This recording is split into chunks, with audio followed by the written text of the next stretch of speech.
In the sweltering heat of July 1945, as Allied forces closed in on a defiant Japan, a secret test in New Mexico desert lit up the night sky with a blinding flash, unleashing a force equivalent to 20,000 tons of TNT.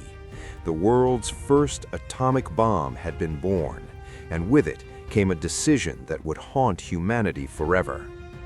President Harry S. Truman, thrust into office after Franklin Roosevelt's sudden death just months earlier, stared down reports from the front lines where American soldiers were dying by the thousands in brutal island-hopping campaigns, knowing that invading Japan's home islands could cost up to 1 million more lives on both sides.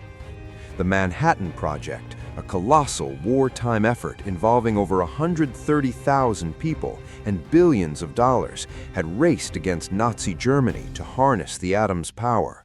But with Europe's war ended in May, the focus shifted to the Pacific, where Japan's militarists refused unconditional surrender, despite firebombings that had already razed cities like Tokyo to ashes. Truman gathered his advisors in Potsdam, Germany, where he met with Winston Churchill and Joseph Stalin.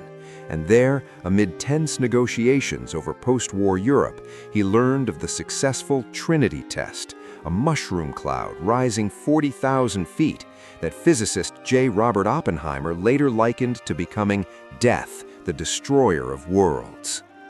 Weighing the alternatives, an invasion that would prolong the agony, or a demonstration of this new weapon to force capitulation, Truman chose the latter, issuing the Potsdam Declaration demanding Japan's surrender or face prompt and utter destruction.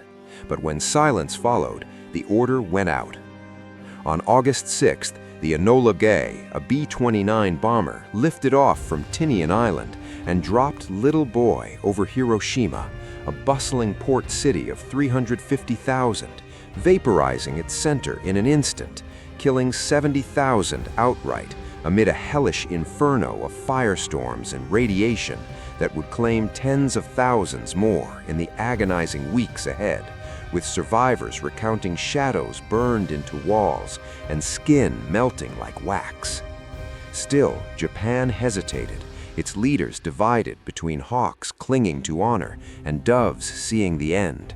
So 3 days later, on August 9th, Fat Man exploded over Nagasaki, another industrial hub, erasing 40,000 lives in a flash and pushing the total death toll toward 200,000, mostly civilians, in acts that blurred the line between warfare and annihilation.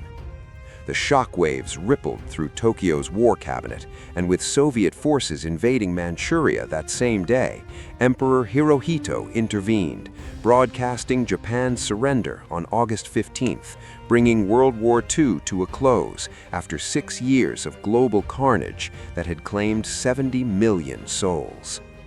This choice mattered profoundly because it not only hastened victory and arguably spared countless soldiers from a bloody ground war, but also ignited fierce debates over morality. Was it a necessary evil to end the horror, or an unforgivable crime against humanity that targeted innocents and introduced the specter of genocide by science? The bomb's aftermath revealed horrors like acute radiation sickness, long-term cancers, and birth defects, fueling anti-nuclear movements and ethical reckonings that persist today, while the decision's success emboldened the nuclear arms race, leading to the Cold War's 10th standoff, where mutually assured destruction kept superpowers in check, but teetered the world on the brink of oblivion. In sparing one generation from further conventional slaughter, Truman's fateful call ushered in an atomic age that forever altered the calculus of power, reminding all that the pursuit of peace sometimes demands the heaviest of prices, and the echoes of that explosion still resonate in the arsenals and treaties of tomorrow.